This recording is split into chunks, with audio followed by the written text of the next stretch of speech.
Hola, quiero iniciar con el presupuesto de von Balthasar en su libro La verdad del mundo, que dice: tan pronto como la palabra del Espíritu es palabra libre y lo arbitrario del signo prueba con suficiente claridad esta libertad en el lenguaje humano, su libertad aparece también en la exteriorización misma. La antropología filosófica define al hombre como un espíritu encarnado, es decir, somos más espíritu que cuerpo.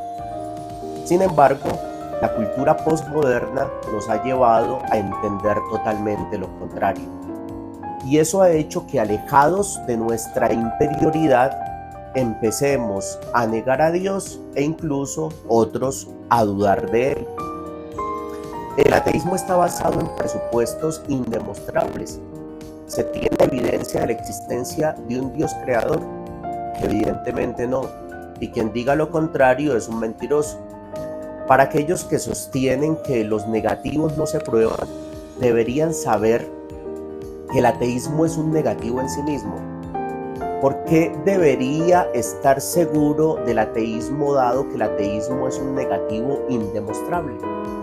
Más aún, la existencia de Dios no corresponde al campo de la investigación misma, pero es la investigación científica, paradójicamente, la que asegura sin quererlo la existencia de Dios frente a sus distintas hipótesis. Una niña se me acerca y me dice en un colegio determinado que ella no cree en Dios, que Dios no existe.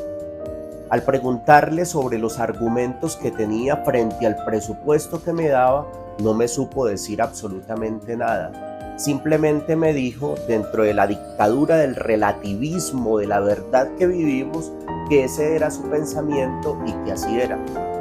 No hubo evidentemente ningún debate, ni pude rebatir nada porque no hubo absolutamente nada. Y muchas veces se sustentan en la razón para negar la existencia de Dios. Disculpen, termino el postulado, solo que tuve problemas con el sonido. El Papa Juan Pablo II, en la Fides et Ratio, decía que la fe y la razón son como las dos alas en las que se eleva el espíritu humano hacia la contemplación de la verdad.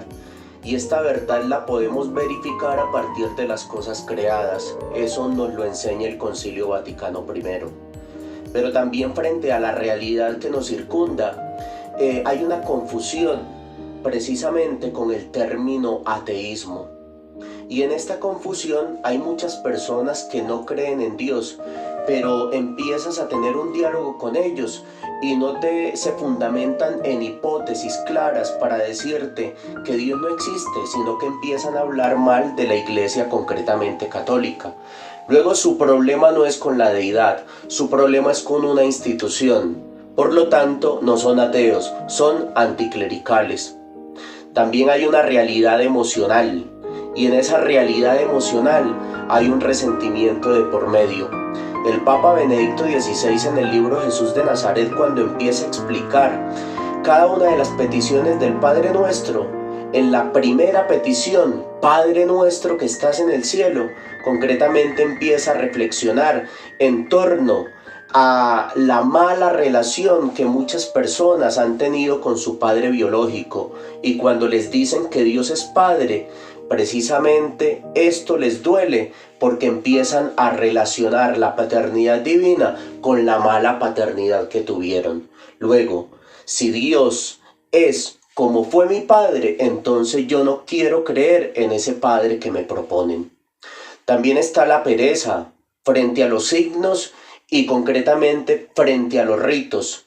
Y para no ser molestados, las personas de esta época, en todo lo que tenga que ver con Dios, entonces frente a eso, mejor dicen no creer. También hay una realidad bastante compleja, y es la realidad de la idea que nosotros tenemos de Dios.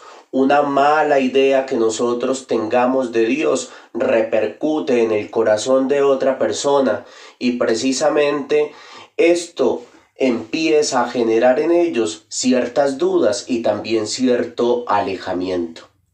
Blas Pascal decía: prefiero equivocarme creyendo en un Dios que existe que equivocarme no creyendo en un Dios que existe, porque si no existe, evidentemente nunca lo sabré, pero si existe, tendré que dar cuenta de mi actitud de rechazo.